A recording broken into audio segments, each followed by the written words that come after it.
Indian അതിർത്തികളിൽ ചൈനയുടെ കടന്നുകയറ്റത്തെക്കുറിച്ച് രാഹുൽ ഗാന്ധി പറഞ്ഞ കാര്യത്തിൽ സുപ്രീം കോടതിയുടെ പരാമർശത്തിനെതിരെയാണ് പ്രിയങ്ക ഗാന്ധി ഇന്ന് രംഗത്ത് വന്നത്. ഇന്ത്യയുടെ 2000 ചതുരശ്ര കിലോമീറ്റർ ഇന്ത്യൻ ഭൂപ്രദേശം ചൈന അനധികൃതമായി കയ്യേറി എന്നാണ് രാഹുൽ ഗാന്ധി പറഞ്ഞിരുന്നത്. ഇത് കേന്ദ്ര സർക്കാരിൻ്റെ കീഴടങ്ങലാണ് എന്നും രാഹുൽ ഗാന്ധി പറഞ്ഞിരുന്നു. അതിനെ പ്രതിരോധിച്ചുകൊണ്ട് കോടതി രാഹുലിനെ ചോദ്യം ചെയ്യുകയായിരുന്നു കഴിഞ്ഞ ദിവസം. നിങ്ങളൊരു യഥാർത്ഥ ഇന്ത്യക്കാരനാണെങ്കിൽ ഇത്തരം പ്രസ്താവനകൾ നടത്തില്ലായിരുന്നു എന്നാണ് കോടതി പറഞ്ഞത്. എന്നാൽ രാഹുലിന് വേണ്ടി മുതിർന്ന അഭിഭാഷകൻ അഭിഷേക് മനു സിംഗ്വി കോടതിയിൽ രാഹുലിന് വേണ്ടി ഹാജരായി. ഇത്തരം കാര്യങ്ങൾ പറയാൻ കഴിയില്ലെങ്കിൽ പിന്നെ എങ്ങനെ അദ്ദേഹം പ്രതിപക്ഷ നേതാവാകുമെന്നാണ് സിംഗ്വി കോടതിയിൽ ചോദിച്ചത്.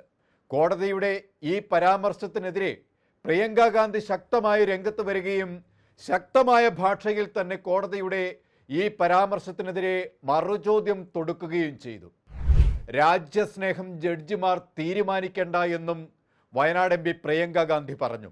രാഹുൽ ഗാന്ധി ഒരിക്കലും സൈന്യത്തെ അപമാനിച്ചിട്ടില്ല. സൈന്യത്തിന് വലിയ ബഹുമാനം നൽകുന്ന വ്യക്തിയാണ് രാഹുൽ ഗാന്ധി എന്നും പ്രിയങ്ക ഗാന്ധി പ്രതികരിച്ചു. ഇന്നലെ തന്നെ കോടതിയുടെ പരാമർശത്തിൽ ഏറെ പ്രതികരണങ്ങൾ കോൺഗ്രസ് നടത്തിയിരുന്നു. ഇന്നും കോൺഗ്രസ് ഇക്കാര്യത്തിൽ നിരവധി ചോദ്യങ്ങൾ ഉന്നയിച്ചുകൊണ്ട് രംഗത്ത് വരികയാണ്. ഗാൽവാനിൽ സംഘർഷം നടന്നിട്ടില്ലായിരുന്നുവെങ്കിൽ എങ്ങനെ 20 സൈനികർ കൊല്ലപ്പെട്ടു എന്ന പ്രധാനപ്പെട്ട ചോദ്യം കോൺഗ്രസ് ഉന്നയിച്ചു. ചൈന ഇന്ത്യയുടെ ഭൂമി പിടിച്ചെടുത്തിട്ടില്ലേ എന്നതടക്കമുള്ള ചോദ്യങ്ങൾ കോൺഗ്രസ് മുന്നോട്ട് വെച്ചു. മാത്രമല്ല, ഈ വിഷയവുമായി ബന്ധപ്പെട്ട് രാഹുൽ ഗാന്ധി ഇക്കാലം അത്രയും നിരന്തര ചോദ്യങ്ങൾ ഉന്നയിക്കുന്നുണ്ടായിരുന്നു.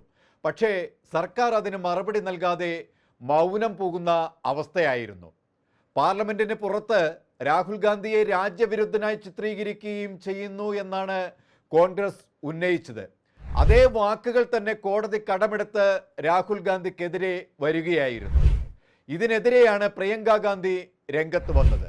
മോദി സർക്കാർ അധികാരത്തിലേറിയത് മുതൽ രാജ്യാതിർത്തികളിൽ അതിർത്തി രാജ്യങ്ങൾ നടത്തുന്ന കടന്നുകയറ്റം ഏറെ ആശങ്ക ഉണർത്തുന്നതും രാജ്യത്തെ സംരക്ഷിച്ചു നിർത്താനുള്ള സർക്കാരിൻ്റെ പരാജയവും വ്യക്തമാകുന്ന അനേക സംഭവങ്ങൾ പ്രതിപക്ഷ നേതാവ് ചൂണ്ടിക്കാട്ടിയിരുന്നു. ഇതിനെയൊക്കെ സർക്കാർ മൗനം പൂണ്ട് കണ്ണടച്ച് ഇരുട്ടാക്കുകയായിരുന്നു. രാഹുൽ ഗാന്ധി ഉന്നയിക്കുന്ന ഗൗരവപൂർണമായ യാഥാർത്ഥ്യം നിലനിൽക്കുന്നതായിരിക്കെ പ്രതിപക്ഷ നേതാവിൻ്റെ ചോദ്യങ്ങൾക്ക് വ്യക്തമായ മറുപടി നൽകാത്ത മോദി ഒഴിഞ്ഞു മാറുമ്പോൾ അരിയാഹാരം കഴിക്കുന്നവർക്കറിയാം മോദിയുടെ ഭരണ പരാജയം. ഇന്ത്യയുടെ മണ്ണ് മാന്തിയെടുത്ത് അതിർത്തിക്ക് വിസ്തൃതി കൂട്ടുന്ന ചൈനയെ പ്രതിരോധിക്കാൻ ഇന്ത്യക്ക് ഭയമെങ്കിൽ പ്രധാനമന്ത്രി കസേരയിൽ ഇരിക്കാൻ മോദിക്ക് ഒരവകാശവുമില്ല എന്ന് ജനം തിരിച്ചറിയുകയും അത് മോദിയുടെ അധപ്പതനം പൂർണ്ണമാക്കുകയും ചെയ്യും.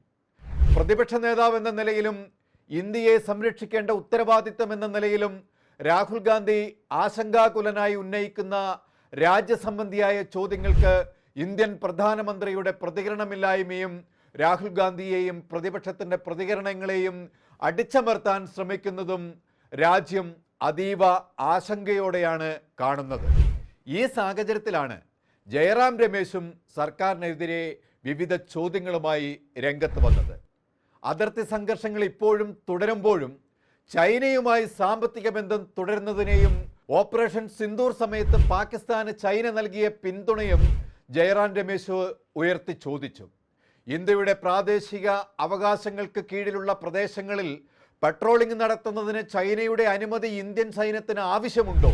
കിഴക്കൻ ലഡാക്കിലെ ഏകദേശം 1000 ചതുരശ്ര കിലോമീറ്റർ ഭൂമി, അതിൽ 900 ചതുരശ്ര കിലോമീറ്റർ ഡബ്സാങ്ങിലായിരിക്കുമെന്നും 2020 റിപ്പോർട്ടുകൾ ശരിയാണോ തുടങ്ങിയ അതീവ ഗുരുതരമായ ജയറാം രമേശിൻ്റെ ചോദ്യങ്ങൾ കേന്ദ്ര സർക്കാരിനെ സംശയത്തിൻ്റെ നിഴലിലാക്കിയിരിക്കുകയാണ്.